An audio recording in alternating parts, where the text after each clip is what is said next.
হায় হায়, কেমন করে এলাকাবাসীদের কাছে আমি আমার মুখ দেখাবো? বিয়ে করি নাই, স্বামী নাই, কিন্তু পেটে সন্তান চলে এসেছে। হায় হায়, এলাকায় কেমনে মুখ দেখাবো?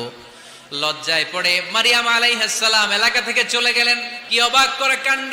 বাচ্চা ভূমিষ্ঠ হওয়ার জন্য, বড় হওয়ার জন্য 6 মাস 7 মাস লাগে নাই, পেটে বাচ্চা আসার সাথে সাথে বাচ্চাটারে বড় করে দিয়েছে কে? মারিয়াম আলাইহিস সালাম এবার বসে পড়লেন, বুঝতে আরম্ভ করলেন প্রেগন্যান্সির পেইন উঠেছে। হঠাৎ করে পেট থেকে বাচ্চা ভূমিষ্ঠ হয়ে যাওয়ার পরে উনি কাঁপতে আরম্ভ করলেন। ক্ষুধার চোটে খাবার কিছু নাই, সামনে ঝর্ণা, উপরে একটা খেজুর গাছ। সাইয়েদনা ঈসা আলাইহিস সালামকে কোলে নিয়ে মারিয়াম আলাইহিস সালাম মনে মনে ভাবে, হায় রে, কেউ যদি একটু খেজুর পেড়ে দিত, এই ক্ষুধার মুহূর্তে আমি খেজুর খেয়ে পেটের ক্ষুধা নিবারণ করতাম। রব্বুল আলামিন মারিয়ামকে উদ্দেশ্য করে আয়াত নাজিল করে দিলেন, হুজ্জি ইলাইকি বিজিযআইন নাখলা। এর মানে হচ্ছে মারিয়াম কেউ পেড়ে দিবে না।